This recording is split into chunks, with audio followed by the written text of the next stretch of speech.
3-2 lead, do it on the road. They're 3-1 on the road. Best mark among playoff teams. It's the American Express halftime report. Well, you know, Ernie. Studio J in Atlanta. Ernie, Shaq, Kenny, Charles. Now. In fairness, if the Celtics lose this series, they still got the Bruins. Oh, sorry. Oh, that's bad right. example. You've been sitting on that one for a while. No, I just made that up when you said that. Oh, really? Yes. Oh, you are so quick. Thank you. Man, it's just like that. You're the only one watching hockey today. American Express teammates.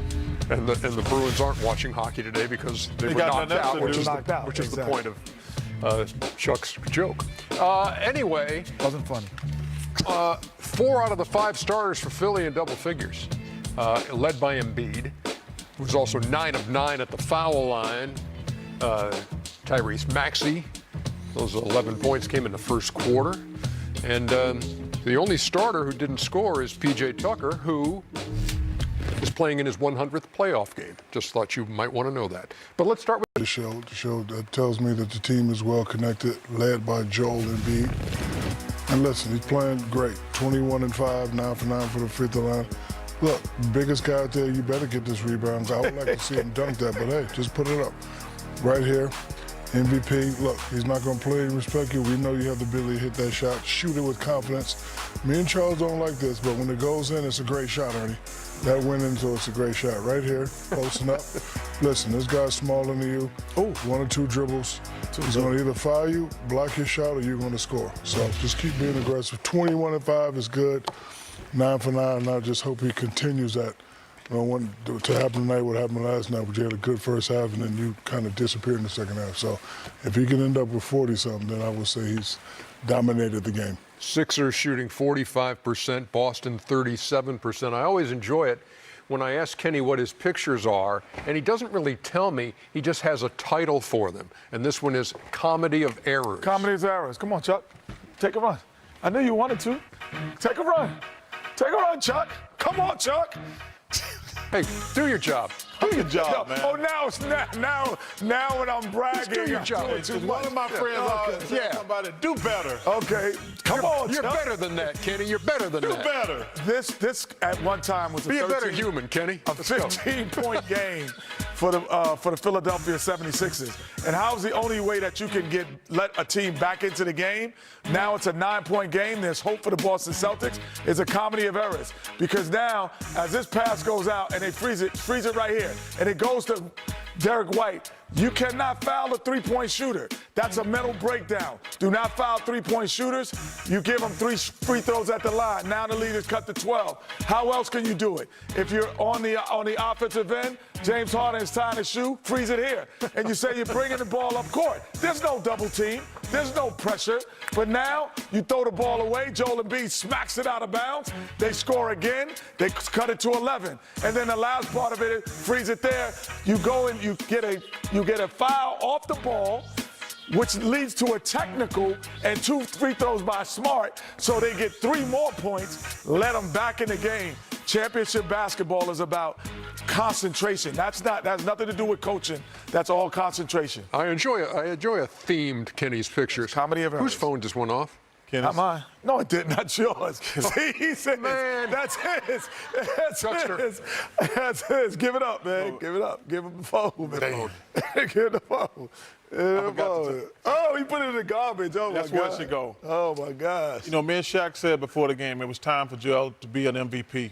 He's playing like an MVP. And we said it's time for Tobias Harris and Maxey to pick it up. James did his part. James won them 2 games. So tonight, I love the way Joel's playing, but I love the way Maxey is playing, and also Tobias. The only problem, I do agree with Kenny, the Sixers should be up 14 points, 16 somewhere in there. They made some stupid plays down the stretch to get this thing down to 9. But, man, they were playing great. I love what I'm seeing, but I wish they had a bigger lead because they gave Boston a little momentum those last 2 minutes. They did have a 15-point lead in this one. It is a 58-49 game at the break. And keep in mind, the Sixers, best record in the NBA when leading at the half in the regular season. And right now, they are 37-4 when they take a lead to the locker rooms. Followed by the Suns and the Nuggets. Welcome back to the playoffs, everybody. It's TNT NBA Tip-Off presented by CarMax from Atlanta's Studio J. Ernie Johnson, Shaquille O'Neal, Ken Smith, Charles Barkley. How we doing today? Ken Smith. Ken Smith. Hey, I just like to break that out every now and then. I'm excited. This is as a basketball player and a basketball fan, 2-2, this is when you're like, okay, now we get a chance to see some real action right now. So I'm pumped for both games tonight. Yeah, the two best words in sports, Game 5. We're close. Philadelphia. Sorry, Godfather. You're just getting me back from last night. Philadelphia tied this series with Boston Sunday when James Harden and Joel Embiid combined to fittingly give the 76ers 76 points. But heading into Game 5 tonight, history is certainly not on Philly's side. They've lost 11 straight Game 5s on the road. The Celtics, while they've got advantages in just about every statistical category, are tied with Philly in the one that truly matters, 2 wins apiece. Let us head to Boston, where Allie LaForce is standing by amidst a lot of pregame noise. Take it away, Allie. Hey, Jay. Well, the good news is both teams have some serious sense of urgency heading into this game. Boston with an opportunity to go to Philly with the series advantage. They lost Game 5 here last year against the Bucks. They had to go to Milwaukee, win on the road, come back, and they ended up winning at home in dominant fashion. But anyone who's played or knows this game of basketball knows that that's extra days, that's extra minutes, that's extra physical stress on the body and the mind in a postseason that's already extremely, extremely long. They've also lost the last 8 of 15 home playoff games. I mean, that's really astounding when you think about what a great basketball program this has become, but they're trying to take the extra step and show to themselves and the fans they can win when it matters most here on their home court when they should have the advantage. Now, part of that comes with starting with closing out quarters, not just closing out games. That's something that Coach Mazzulla just told us was a huge point of emphasis for them heading into this game. He did take the blame and said that part of Philly's runs at the end of quarters were because of his substitution choices, but that's what every great head coach does. They take the blame for things like that. For Philly, it's pretty simple. The James Harden effect. In the wins, he had 40-plus points. In the 2 losses, he had 5 combined made field goals. Doc Rivers told us just moments ago, it's about him playing fast, decisive, and aggressive, not playing around with the basketball, but making the defense stay on their toes and being aggressive from the very start of this game. I hope you can hear me through this band rehearsal going on right behind me, by the way. No, you did great. We appreciate it, Allie. Thank you very much. CarMax one-on-one now. Talked about those statistical categories. Total points, about 10 a game. Boston outscoring Philly. Plus 40 on the bench, plus 33 from deep, plus 28 in the paint, plus 18 off the boards. But it's a 2-2 series. You look at those 2 Celtic losses in this series, and probably a couple of do-overs if they could. Malcolm Brogdon in Game 1 throws the ball to Tyrese Maxey down the stretch. And then moments later, it was James Harden delivering the first of his game-winning 3-pointers in this series for Philadelphia over Al Horford. Move to Game 4. Jaylen Brown says it was a bad read on his part to go help on Embiid, Harden alone in the corner, and that is your game winner. And then Joe Mazzulla has since said, you know what, I should have called a timeout here at the end of overtime because they took forever setting up this play, guys. Yeah, this is just too slow. The players deserve some blame. If he's going to call the timeout, he call up and set a particular play, get guys in the right position. But there's multiple things that went wrong with that. Yeah, but the main thing is he should have called a timeout right away. But the players got a second earlier. Well, he should have went 3 or 4 seconds earlier. Well, if you call timeout, you would have got the ball at half court and saved 5 seconds. Saved 5 seconds. And if you would have went a second earlier, he hit the game winner. Same thing. He hit the shot. He was just 0.2 seconds off. You're right and I'm right. No, you're not in this regard. Bro, he hit the shot. It didn't. If you would have won a second earlier, they would have won the game. Shaq, that's why I said that it should have won a second earlier. It didn't even matter in that situation. That was not what the argument is about. The argument is about if they had went earlier, even if they had missed a shot, they would have had a chance to foul. That's what the. But he didn't miss a shot. He made the shot. He didn't make the shot. It didn't count. Bro, the shot went in. It didn't count. Bro, if he would have went a second didn't count. If he would have went a second earlier, No, you're just wrong. No, I agree. I understand what you're saying. Thank you. He made I the understand, but this is the point that. Good play call. Good. No, I think this is the play. point. This is why it's not, in my estimation, Shaq, a good play call, because you're down 1.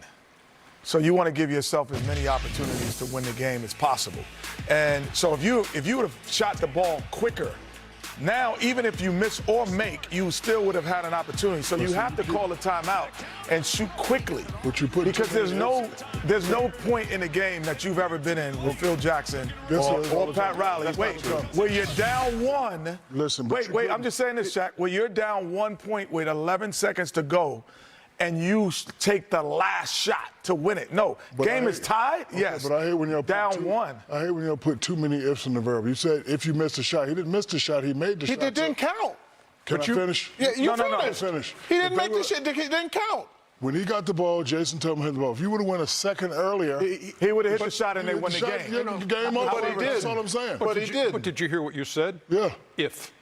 One if. Yeah. Well, you're saying one no, if. but They're saying and I think They're you're saying call a timeout, make a play. Then if you miss again, you get another. You can foul him and be no. There's no Well, coach, coach. you could. But no, Shaq, He there's hit the no shot, bro. He coach. just should've won a second. There's no count. coach Don't right matter. now. I'm just saying there's no coach right now that will take a game-winning last shot down 1 with 11 seconds. They will shoot. Every coach that you've played for that you call merit will take a quick shot. The player, like you said, the players just took too long.